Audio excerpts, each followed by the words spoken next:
Hi, ladies and gentlemen. Welcome to BC Poly Hot Stove Live. Maybe we're hoping. Thank you if you happen to watch our previous 30-second secret Hot Stove podcast where we had tech difficulties. I appreciate your patience. I'm Jordan Bateman, Vice President Communications for the Independent Contractors and Business Association. We build stuff, not live video. But I'm joined as always by... I'm Maclean K. I'm the editor-in-chief of the Orca. And you'll notice... Yes. The house is back. The house is back. There's no bare arms sharp, here. Looking like a fourth grader going out for rep hockey. Mr. Maclean K. Just like a fourth grader going out for rep hockey. Arms Not covered, sure I understand the reference, but I'm sure it's a compliment. Arms covered. Oh, my 9-year-old is on a rep hockey team, and he has to show up for games in suit and tie. Coach's orders. Really? Oh, because they want them to be mentally prepared that this is hockey. Oh man, I played hockey well past that. I never had to wear a suit. There you go. I didn't know that. My plan is to just put up with it a year and then put Shannon Waters on the file to get it changed. All right, that's a really inside BC Poly joke. But hey, if you're watching BC Poly Hot Stove at 3:10 on a Monday, you love the inside jokes. Yeah. Maclean, let's talk about the big news from this morning. You were there in the Hall of Honor to see Dr. Andrew Weaver announce that he will not run for re-election. And furthermore, the leadership of the Green Party is now up for grabs. Well, yes, I guess you would say he's either the interim leader or he's still the leader. There was a lot of speculation that he was actually stepping down as leader effective this morning. That's not the case. He is still the leader of the Green Party. He's just not running again. And there will be a contest when the Greens figure out the rules for it. You have to think it's going to come down between Adam Olsen and Sonia Furstenau, unless there's somebody else. There's only so many safe seats. Right. A couple of observations from this morning. There was one sort of semi-humorous incident where Weaver had just been speaking for less than a minute when the Green Party's recording device started playing back his speech for him, about 15 seconds delay, and it I'm not making fun of him. I'm sure he would laugh too. He got a little flustered and then literally picked it up and chucked it. No one. Well, he's already dealing with labyrinthitis or whatever, and then he must have thought exactly. first he must have thought to himself, "Am I hearing this for real, or is this just in my ringing ear?" Well, it was audible. We could hear it, and so it must have been driving him crazy. So that was funny. And then there was a bit of a testy exchange in the Q&A with Weaver and two members of the media. And I say two members of the media. Was it Baldry? Yeah, Baldry and Von Palmer. The two most senior, if you like. So just nobodies then, eh? Yeah. Where essentially, now I'm not going to condense this gut into 5, 6, 7, 8 minutes, but both of them accused him of, Von called it lying by omission, because both of them had asked Weaver directly last week, "Are you stepping down as leader?" And Weaver kind of basically said no. Now Weaver said, "Well, you asked if I was resigning. I'm not resigning." Yeah. So there were some hurt feelings, I guess you could put it. Yeah, that's not a great look. That's interesting because, of course, you and I had talked early in the weekend, and you said I think he may be pulling the plug, and I was like, "Oh, that's interesting." And then Keith Baldry came out very firmly. No, he says he's staying. This will be a nothing burger. They better, climate change plan or some nonsense like that. And he was pretty adamant on Twitter. So I thought, well, Keith is pretty good sources. Yeah. Like he's Keith friggin' Baldry. Right. Yeah. Global TV is still probably, by far, the number one outlet for where people get news politically. And then, this morning, the Globe and Mail arrives and Justine Hunter has a scoop, and I'm like, wow, this will be good because either Justine or Keith are wrong, and you're talking about two pillars of the press gallery, so yeah, I can see why they'd be a little testy. Here's what I think happened. The Greens made a mistake in that they were sent the press release out. Yeah, I know, right? It was more than 48 hours before the announcement. Right. And then they expected things to remain airtight, watertight, whatever you like, in the time in between, and that didn't happen. I do not think that Weaver himself called Justine Hunter and said, "Do you want a scoop?" Yeah. I think, in fact, I know because I was one of the people messaging Weaver and a few others in the Greens saying, "Hey, come on, what's happening?" And I think one of the staff, either at the party or the caucus office, didn't exactly say what was going to happen, but kind of, let the cat out of the bag with Justine, and good for her. I mean, there's no reason they couldn't have sent out an advisory Monday morning or even Sunday evening. But if they give the media, 2 days plus to chew on something that is, I mean, they said it was a big deal. So, of course, there's going to be curiosity and speculation. So, I mean, a tactical error on their part. Yeah, I agree. And look, my suspicion is, Justine heard from someone within the NDP because, of course, he told John Horgan on Friday, and Horgan has no reason to keep it secret. He's going to tell Megs and the gang, this is happening. Get ready. Let's not Bigfoot this guy or anything like that. And, sure enough, she probably went to the Greens and said, I've heard from an, government source. And, so you get the cough to confirm, and off you go. But yeah, not a great look. Certainly not the way that, as a retiring politician, you fantasize about your your first, the first step of your long goodbye. Generally, you don't want to be arguing with Vaughn and Keith about whether or not you're a liar by omission or just a crappy communications person. So that's interesting. Some people say, well, this pretty much makes it automatic that the NDP government will survive through to the October 2021 election, to which I think you and I were in agreement they always were. That was never in the cards. Neither here nor there. I can't think of another high-profile Green Party candidate, and I can't think of any independents out there who would come in, except for one, and it's really out there. What if Jody Wilson-Raybould loses in Vancouver? I was just about to, that's there's the a lot only of one I can think of. But then how does she come back and say, I'm going to make, political parties after all her bashing of them?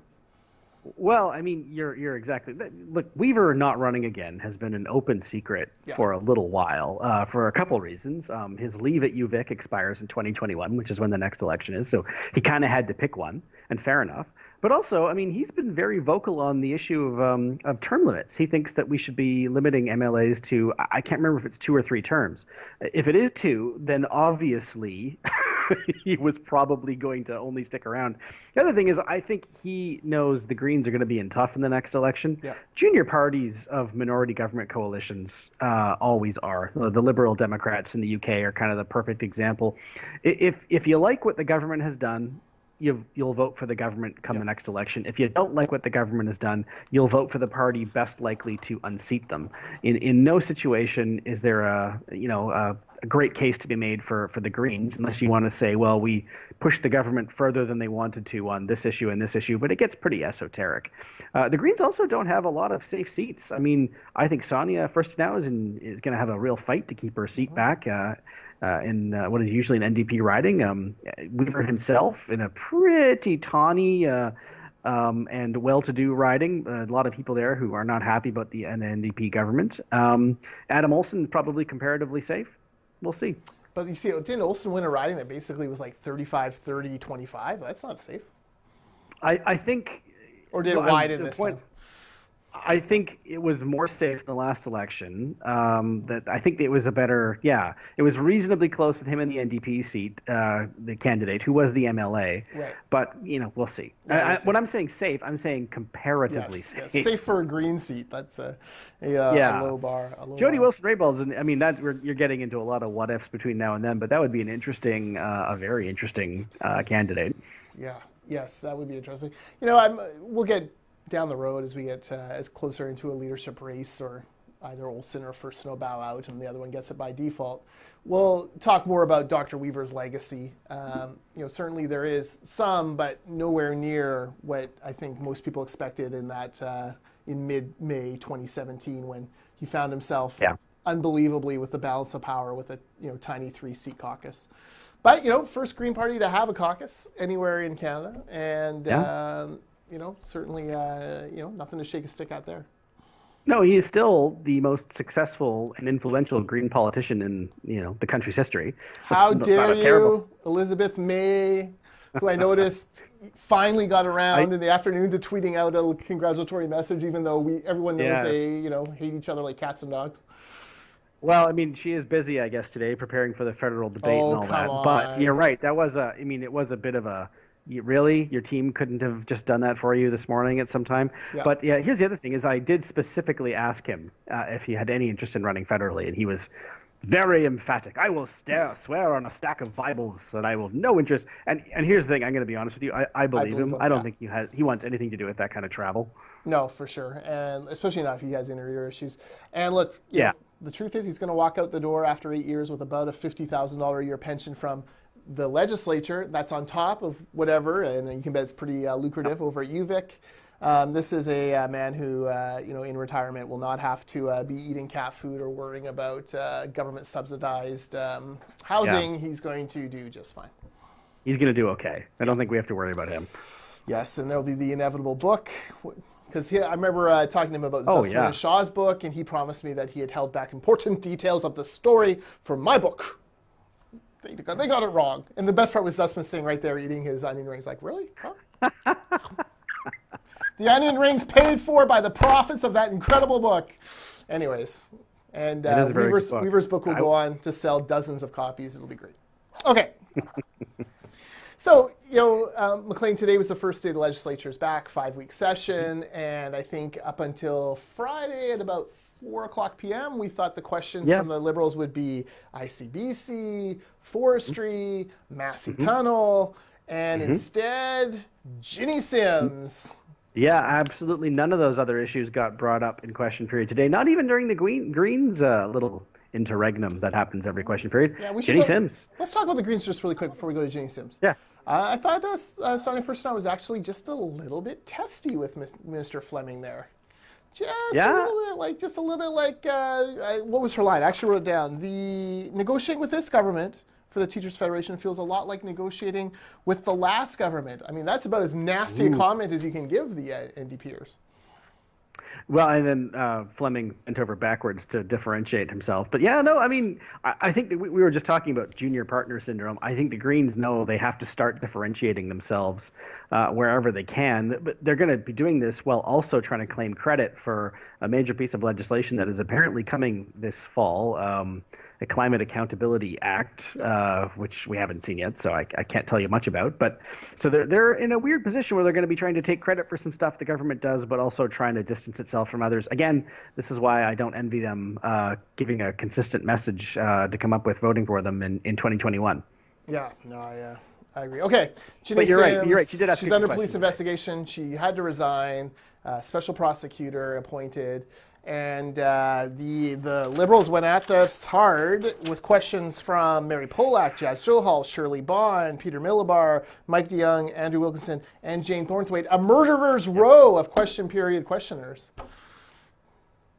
Well, I mean, where do you begin? You can start this back in May, when the first allegations against Jinny, and that's not even true. This goes back last year. Jinny's been in trouble a couple of times. There's been twice where she's been caught breaking the law on FOI, which her former ministry, was responsible for administering. I don't think anyone thinks that's what this police investigation is, though. The other more serious allegation that came out in the May was that she had written letters of recommendation for some Pakistani nationals who it turned out were on U.S. security watch lists. The big problem was that she was alleged to have taken not just payments, but donations to her re-election campaign, well over and above the limit. And you can't take donations from people from Pakistan anyway. That was what was alleged last spring, and we said at the time, if this is true, she's in a lot of trouble. Now, as the Attorney General, David Eby, said over and over and over again in question period, we don't know what these new allegations are, what the police are investigating. But if that's true, I believe they don't know. But if it is something separate, wow. I mean, this is someone who has a long history. She's become a bit of a heat magnet. I tweeted something earlier. I mean, if this is all, every single one of these allegations is false, which is what they're saying, then Jinny Sims is the most spectacularly and cosmically unlucky person in the history of BC politics. Yeah, it seems unlikely. Because there have been a lot of unlucky people in BC politics. Indeed, there have. Listen, I thought the Liberals did a good job of trying to put out the paper trail a little bit here for the public and for the media. Look, you knew about this in March. There was a complaint, and they had, an email from Jeff Makes to Don Wright. No, I've checked everything. It's all hunky-dory, boss. Don't worry about a thing. She can stay in cabinet. There was they circled back to it in May. There was a quote-unquote Meg's report, although I think most of us don't believe there was a single shred of paper in the Meg's report. It was Meg's report was, boss, Yeah. she's fine. Yeah, put her back in. So, but, kudos to the Liberals for trying to put that paper trail down and using emails that they had collected through Freedom of Information. Clearly, they've still been working on the Sims file. I will tell you this. Some people have been hypothesizing about the timing of this. I will say this, that federally, Sukh Dhaliwal, very influential and powerful in Surrey MP for the federal Liberals. He's in a real fight with an NDP candidate in his riding. Sukh has won and lost that riding many times. He kind of goes back and forth. But that particular NDP candidate is very close to Jinny Sims.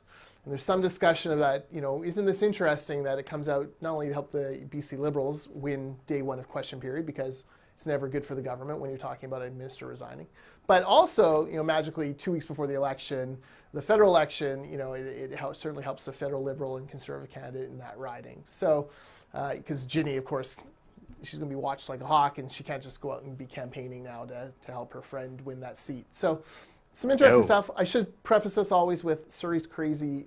The rumors are crazy. Politics in Surrey is crazy. It's a blood sport. It's hard to separate fact from fiction sometimes in Surrey, but that is kind of a recurring theme among many of the Surrey folks I've talked to this weekend. Yeah, I mean, there have been rumors about this for a long time, as you say, and I mean, these are allegations that were public in May. They were talked about in the House and in the Orca. In the Orca. But, that's right. I don't believe it unless I read here. We shall see. It's it's even if this police investigation comes back quickly, which won't happen, and says that she's done absolutely nothing wrong, we'll see.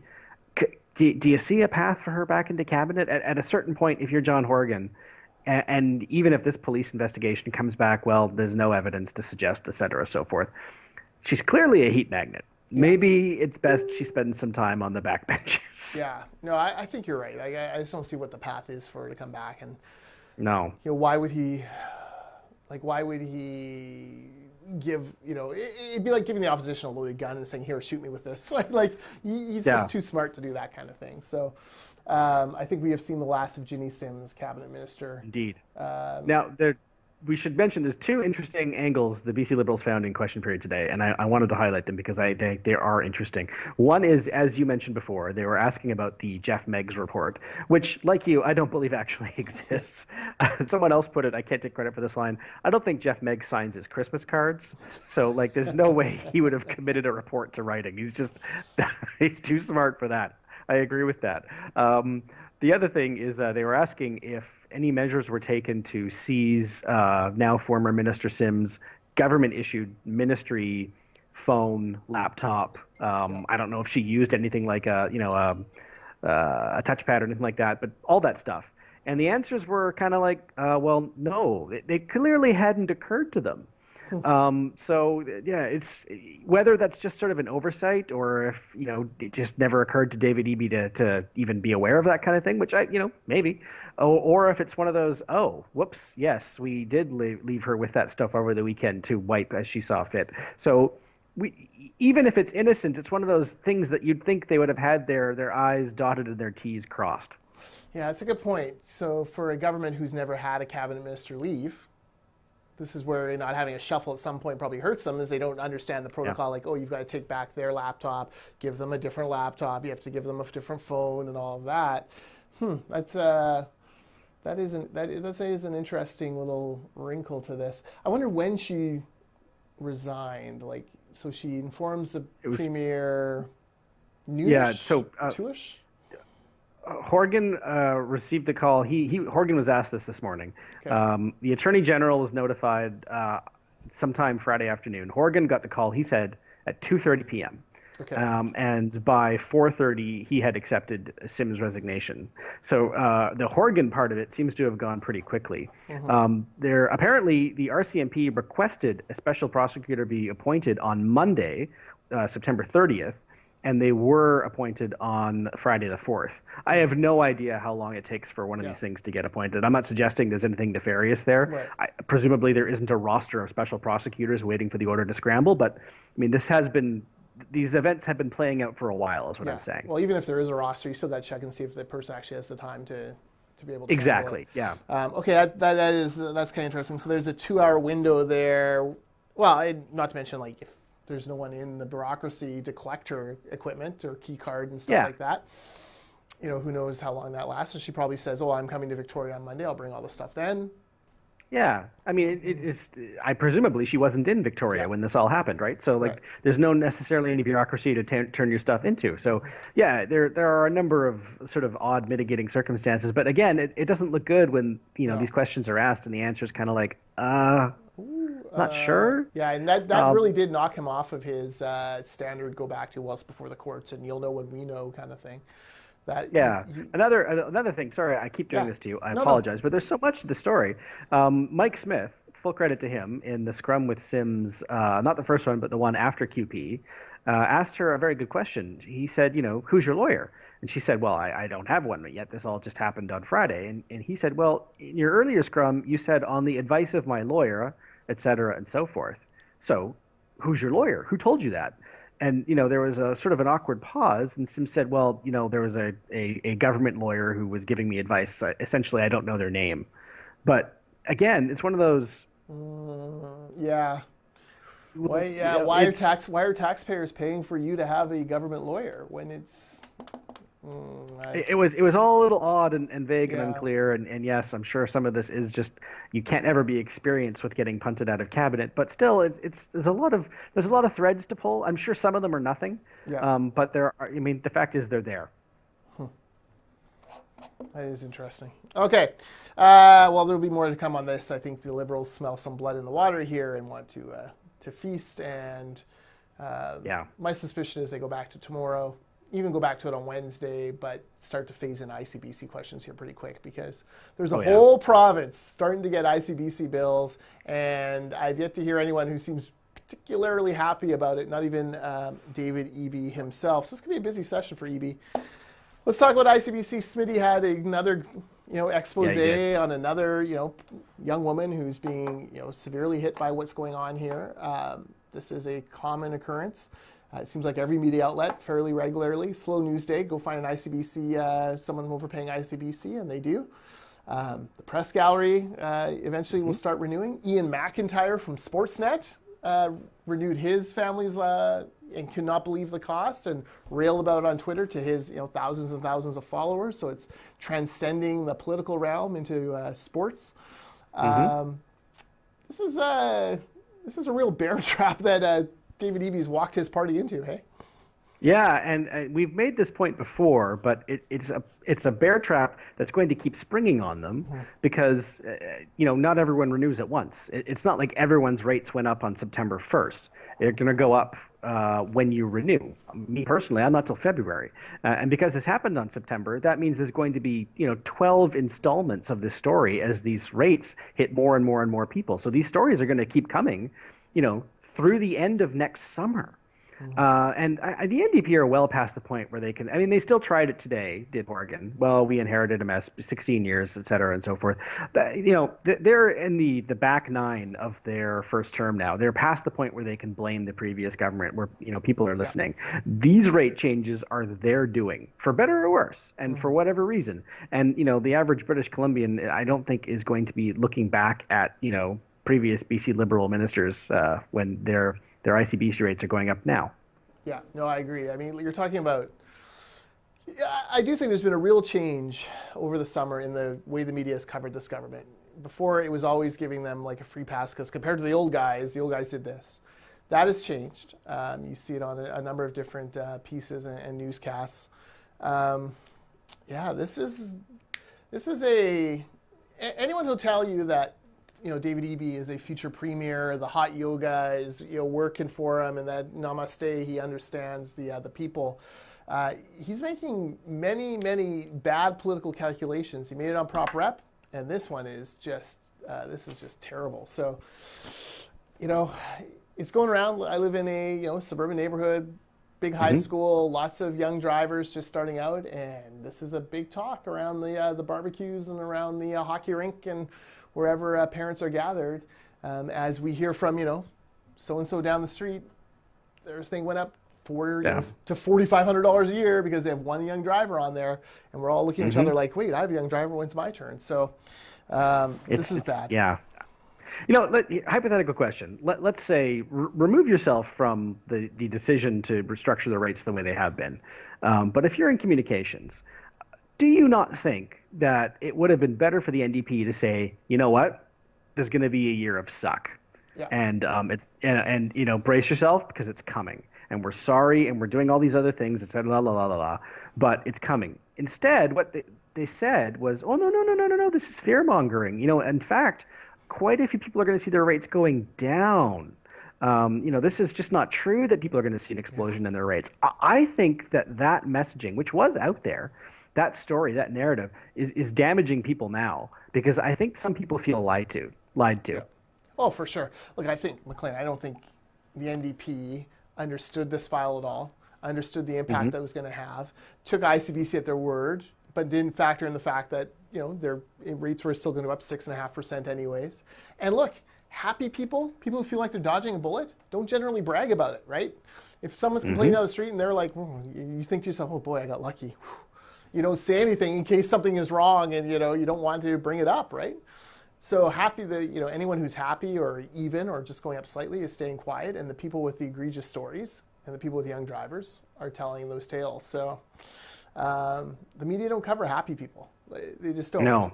They cover these stories. And what I found interesting about Smith's piece on the weekend was that he went to ICBC, asked them for his comment on a specific case. ICBC said, as most government agencies do, no.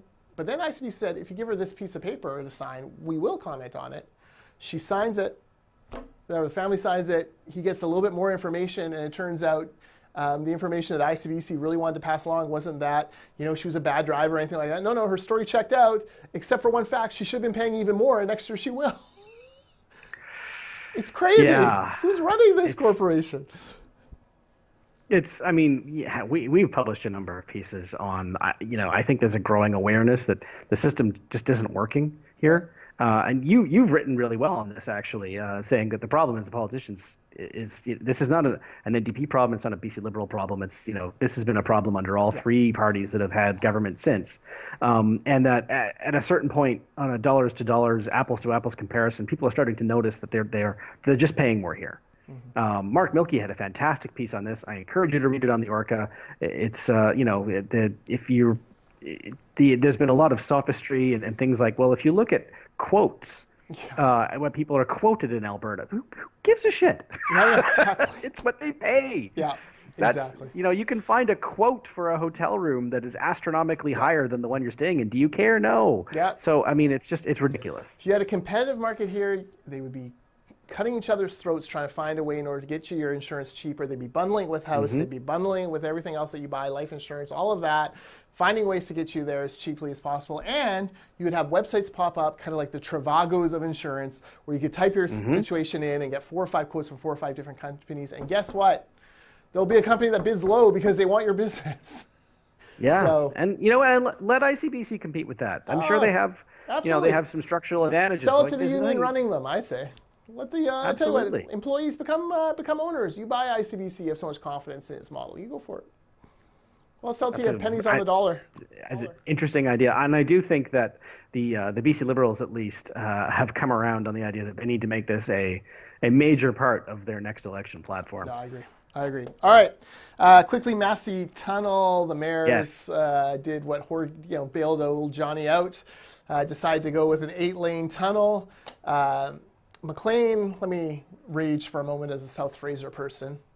In what world does it make sense to take the three most congested lanes in British Columbia at rush hour and build a brand new tunnel that will have 3 congested lanes at rush hour plus a transit lane where no buses are going through right now, but plus a transit lane for that 4th lane that no one can touch? You are not making anything better. It's still the tunnel. You're still going into a tunnel. It's still psychologically a slow down thing. People are nervous about going to tunnels. There's a lot of talk from first responders. They don't like working in the tunnel. If there is a huge accident there, if there's a fire, it shuts the whole thing down for hours and hours and hours. This does not make sense. A bridge, we live in the most beautiful spot in North America, so we're going to put people underwater rather than on a nice bridge with a beautiful view of the vista, the city. It just doesn't make any sense. It's all about politics. It's all about John Horgan punting this thing for a decade because he's wasted his money on union-only hiring. He's wasted his money on all of his little pet projects and union make-work stuff instead of spending it on what they should have been spending on, which is the people of BC. And this nonsense that the NDP go back to, like, well, that was going to be a toll bridge. You took the tolls off the other two bridges. You could have built it without those tolls too. Just telling you, it's not that hard. So, look, that's my favorite one. That one right there. It's so ridiculous. It is so ridiculous. And what I'm waiting for, by the way, on that file, to digress on tools, is for Joy McPhail, former NDP leader, to come out with her little report for TransLink saying we should have road pricing, which is the most egregious form of tolling of all. I've saved the photo of toll-free BC with John Horgan, Selena Robson, the whole cabinet behind the day they took it. And I'm going to run that photo on the front page of papers for my CPA because it's ridiculous. It's ridiculous. I don't know if I've had that power. And the other thing you didn't mention is environmental impacts. Oh, the environmental. This is the party of the environment, and what they're going to do is tear up the bottom of BC's most important salmon-bearing river, pile a bunch of cement on the bottom, and pretend it's better for the environment. The whole point is going to take years if you ever get that approval. Tsawwassen First Nations voted against it. You're about to legislate UNDRIP. Tsawwassen First Nation doesn't want a tunnel. They want a bridge. Like, come on. It just, anyways.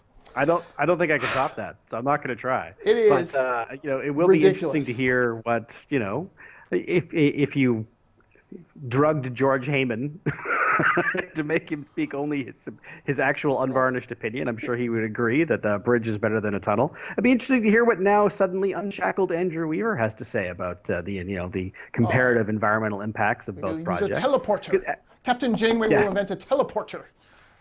Horgan has a look. Like the bridge would have had pilings on land. You didn't have to touch the riverbed. There's no environmental impact to the fish. In fact, you could then start to decide what you want to do with the old tunnel. How do you remove it, or is it better to leave it since the fish have now gotten adapted to it? You can have all those discussions, right? Instead, it boggles my mind. And here's the funny thing, and two more funny things. The people who are upset because they're like, oh, it might mean more traffic goes down that river to Surrey Fraser Docks. Good! Get them to Surrey Fraser Docks because that's less trucks on the road from Deltaport. That's what you want. If it gets them to Surrey and then they go on Highway 1 and out, that's great. Perfect. Like, take as much of that as you can. Take as much down the river as you possibly can. Like, there's no whales in the river. You're not going to run into any whales. It's all going to be okay. Like, it just boggles my mind, the stupidity on this file. And then the other thing that drives me crazy. Well, there'll be a bottleneck at Oak Street. You have a 10-lane bridge going to bottleneck. Yeah, at least the people who need to get into Richmond and get to the airport can get there. You seem to forget that Richmond even exists. At least those people can get into there fine and get off to where they need to go. And companies like London Drugs won't have to move their distribution plants out of Richmond in order to have better access. It is crazy making politics. It is brutal. It is the NDP punishing BC Liberal, punishing the region because a BC Liberal proposed the bridge in the first place. And that bridge was $900 million under budget. This tunnel, I guarantee, will come in at close to twice the price of whatever that bridge was going to be built for. I was going to say that it's not the worst part of all this, but the part that's the most galling was that the reason was spite. Isn't there a Seinfeld episode for that about that where he returns the jacket and admits it's out of spite? This is why they canceled this project. It was for spite. Is that they couldn't they went along with LNG. They found that they couldn't stop Site C and probably shouldn't for a lot of reasons we'll get into, most of which is it's a good idea. But they had to stop one Christy Clark mega project, so why not this one? That's why, is that they didn't want a future in which some future BC Liberal premier names the bridge the Christy Clark Bridge, Yeah. which probably wasn't going to happen. But I mean, so then jump the gun and call it the John Horgan Bridge or the something Memorial Bridge. No one's going to change it. You are in government. You can do what you want. It's that, but I think that is the part that drives me to the most distraction. As somebody who lives on the island, and this traffic is an occasional nuisance, so I bow to you there. But the fact that this was done out of spite is the thing that just drives me the most crazy. I think it's going to end up being a major election issue there. I think it's going to lead to the defeat of Ravi Kahlon. It's going to lead to the defeat of Gary Beggs. It's going to lead to the defeat of Jinny Sims. And I say good riddance, because he didn't stand up for the South Fraser when he had the chance. By the way, 2 parody videos put out by ICBA. As you know, I dabble from time to time in parody song making. They have 120,000 views already on Facebook, these 2 videos. And I can tell you 85% of those views are in Surrey and in Delta and in Queensborough, Richmond. It's good politics. And you know what? I mean, if you're watching this right now, you've probably already seen the videos. But I will tell you anyway, you should go see them. They're funny. There you go. There's a 70s version and a 90s version for, depending on your vintage. You can enjoy either one. My kid tells me I should have had an Old Town Road one as well, but I'm saving that in reserve. For the future. Still 2 more years to go. Speaking of acting out of spite, Maclean, I see you cheated on me with another podcast. Yes, I did. I'm sorry. Which is fine. I'm on podcasts all the time, unfortunately, but or unfortunately for the listener. But yes, you were on the Province in the House podcast with the great Rob Shaw. It was, and I thought it was great. You sounded good. And Vaughn Palmer. Thank you very much. It was a lot of fun to do. It was, all audio, so I didn't have to worry about how I look on camera. Yeah, so you didn't have to worry about the uncontrollable anger of your co-host, which is probably nice for you as well. Vaughn has very few outbursts. Yes. It's not his way. That's not really his shtick, but we can work on that. No. All right, last thing, federal check-in, debate tonight. We are it starts at 4. Oh, so we're 15 minutes away from the 15 minutes, yeah. So thank you from all of us in British Columbia for scheduling a debate during work hours. That tells me exactly what Justin Trudeau wants us to do with that debate, which is rely on his bought and paid for media to tell us what's going on. I'm judging I'm going to reserve my judgment on the debate solely on what Ed the Sock tweets. That's right. Whatever Ed the Sock says is fine. I only need 2 people to tell me what's going on. 3 people: Ed the Sock, Warren Casella, and Norm Spector. That's all I need. Everyone else to shut up. I want them on a panel, and I'll just be fine. I would watch that show. By the way, did you see Diane Watts tweeted out a picture of gas prices in Alberta? And it was 55 cents cheaper. And she's like, come on, BC. And I'm like, come on, Diane Watts. You voted to raise the gas taxes. Ugh. Maclean, this session is 1 day old. It's going to kill me. So we have to wrap this up so we can go. Yes. Everyone can go watch this. Yes. What do you expect to see tonight? What do you expect to see? I was thinking, what would Max Bernier have to do to be called the winner of this debate by the media? Man. What performance would he have to give in order for him to be given a fair shake and an actual win by the media? I don't even want to joke about suicide, but I can't. There's no plausible scenario in which that happens. Okay, so you take him out. Now ask yourself, what would Elizabeth May have to do? Well, we can think of, we can see her being declared. We can see Jagmeet Singh being declared a winner. Obviously Trudeau. Yep. What would Andrew Scheer have to do to be considered the winner of this debate? If Andrew Scheer was to win this debate, I think what he would have to do is he would have to get Trudeau to stumble or screw up in some way regarding either the blackface or, there's all these hints and allegations about a Globe story that didn't run this weekend. I think that's what he would have to do for the media to declare him the winner. I think he'd have to sort of force Trudeau into something of an own goal. Didn't the Drudge Report, didn't they get launched because they found the Lewinsky story and the media outlets wouldn't run it and they somehow got a copy of it and put it up and then that launched Matt Drudge? I think so. Do not do that for the Orca. I like our little podcast. I don't need the whole world, coming down on me. No, I'm okay with that. We can keep the blue dresses on the other side of the border. I think we're going to see not a whole lot different. If you read any of the coverage of the French language debate, I think it's going to look a lot like that. I think there's Scheer's going to take a lot of, I was going to say abuse, but I mean like the other leaders are going to be firing at him, and Trudeau to a certain extent. And, I think the one who's going to get almost no attention in terms of people firing at him is Jagmeet Singh, except for Elizabeth May. But she's very disappointed, and I'm very disappointed in you, Jagmeet. Very disappointed. Yes. And she's used the word lie in some of her. Yeah. I think that'll be interesting if the battle for third place becomes especially heated tonight. 2 hours, 6 candidates, 5 moderators, 1 board nation. It's all coming down tonight. All right, we'll let you go. Maclean K, as always, in Victoria, at Maclean K on Twitter. I'm at Jordan Bateman on Twitter, where I do rant about the Massey Tunnel from time to time. On occasion, he's been known to do that. And the greatness of the Green Bay Packers. Thank you for watching. Thank you for putting up with the little tech details here and there. But we like being live, and so it's fun to be live again and to hear Maclean swear on live camera and to hear me rant. It did happen. It did that happen. did happen. All right. Plug your ears, kids. We'll talk to you again soon.